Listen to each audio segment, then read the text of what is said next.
What's up, you guys? How y'all doing? So, I've been delaying my recap for UH versus UC San Diego, but really, there's not a lot to talk about there. I'm going to say that right now. But remember, guys, subscribe. I also have something else to kind of add into this video. But like I said, first of all, subscribe if you think that I'm worth listening to, which is just good enough for me. So, let's get started. Here comes my banner here. UH basketball beaten up by UC San Diego. That was your final score. It was pretty much over after the first half because UH trailed 42-17. And really, that should have been UH on top. But I don't know what's going on with this team. But something tells me that there is some kind of lack of prep, maybe a lack of preparation, or maybe there's some kind of pressure being put on them to do this, to do as well as they can. But it seems like conference it's like I was saying earlier on a prior video about math exams, you have all this, you have all these notes to help you out when you're doing math homework.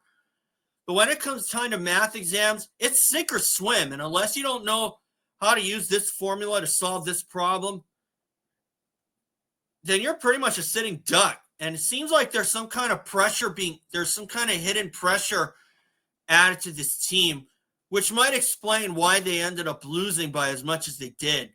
Now, granted, UC San Diego is one of the front runners. Unfortunately, UH took a 5-4 lead early, but then went through a near 8-minute scoring drought, and that is the thing that's just been haunting them like a bad itch, let me tell you. But still, if there's any consolation, Cal State Bakersfield lost another one to UC Irvine at home. So, while all isn't really lost, I'm pretty sure we're still going to make the tournament regardless. Another win would certainly go a long way. And, if you can just find any kind of win, I don't care if it's like during practice or if it's just on the stat sheet or whatnot, take it. You have to start somewhere. Still, the guy who led UH was Ryan Rapp with 9 points. Like I said, not a lot to talk about with that lopsided loss. But there is something else to talk about that I decided to add on to this. And as you can see on my banner here, the Diamond Head Classic is a no-go for 2025. And the reason why there was that was because a bomb was dropped, or that was the proverbial bomb that was dropped earlier this week when it was announced that the Diamond Head Classic was paused, not canceled, paused for 2025.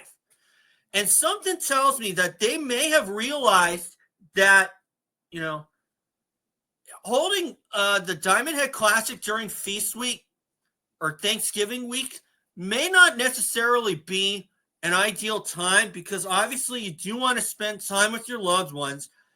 But the Diamond Head Classic was attracting a lot of good teams. And if you're the University of Hawaii and you got this kind of news, you can honestly say it's a good thing we won it when we did in 2022, thanks to Javon McClanahan. We had a chance to win it this past Christmas, but it didn't work out after we went through a bad scoring drought against Nebraska. But we were able to turn back Oakland in overtime, and that was by far one of the best Christmas games I'd seen in a long time, maybe next to the McClanahan buzzer beater in 2022.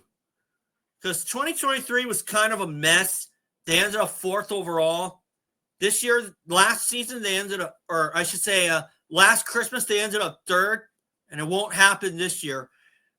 And something tells me that if they're going to pause the DHC or maybe move it back to Christmas time, which is really when college basketball season is kind of at its peak, something tells me they're either going to go back to that when it does resume or if it resumes, or maybe the Diamond Head Classic has kind of worn out its welcome.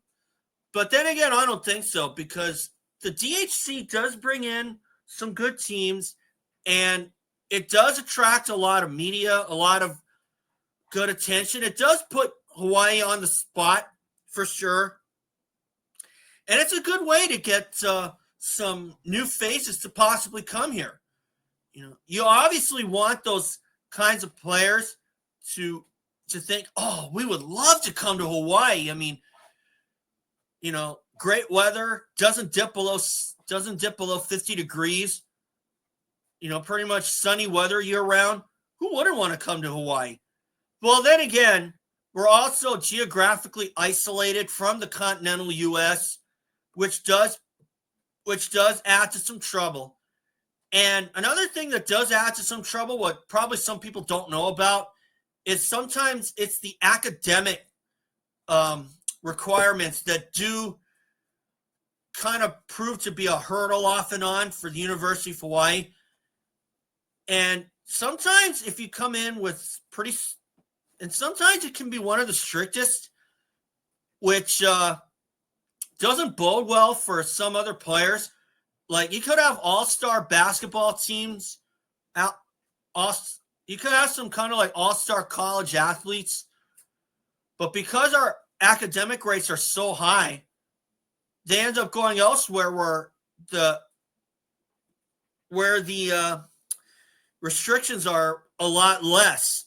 And but still, this isn't really a black mark against the University of Hawaii because I got nothing but respect for the program. But I'm just saying that might be why that we've missed out on some quality players outside of guys like Roderick Bobbitt and Justin McCoy and Eddie Stansberry. And we've had some good players through the years, Drew Buggs and even some local kids. Like currently there's Aaron Hunken-Clater and most recently Samuta Van Kamakahepa. We've also had some good guys as well, like Bernardo da Silva from outside of the continental U.S. And while definitely not a knock against them, but we've had our good players. We've had some not so good players, but it seems like as of late, maybe it could be because of the restrictions why some of the all-star players that we could potentially get don't come here because of academics, which is unfortunate. And I guess you could say it as you could look at it this way. Like when you look at the guys on some other basketball teams, how they're doing so good, you could look at it as like a restaurant where a lot of the colleges are given big meals and all we get are table scraps, more or less. But still, the fact remains, we've had our good pickups. We've had some all-star seasons. I can remember 16, especially going back to the Fabulous Five back in the 70s and 80s. And that was before my time, but I've heard little bits and pieces about them and how good they were. Guys like Bob Nash, Artie Wilson, John Pennebaker, and a couple others I can't quite remember. But anyway, as far as the Diamond Head Classic goes, that's unfortunate what happened. But I think a lot of it could be because of the fact that when you consider the particular time of the year, when it really is a time to be with friends and family. I mean, obviously, yeah. I mean, when you look at college students, college athletes, they're away from home probably about, 8, 9, 10 months out of the whole year. And they don't really come back home until the summertime unless they decide to do some summer classes. And under some circumstances, that is understandable why the Diamond Head Classic's a no-go. But overall, it's just disappointing. But like I said, if you're the University of Hawaii, it's a good thing you won it when you did. Because now you don't have to worry about this being the one tournament that got away. I look back at the 2016 Diamond Head Classic, I thought that was ours on a silver platter, and we still couldn't win that. We ended up falling by 3 to the eventual champion, Nebraska.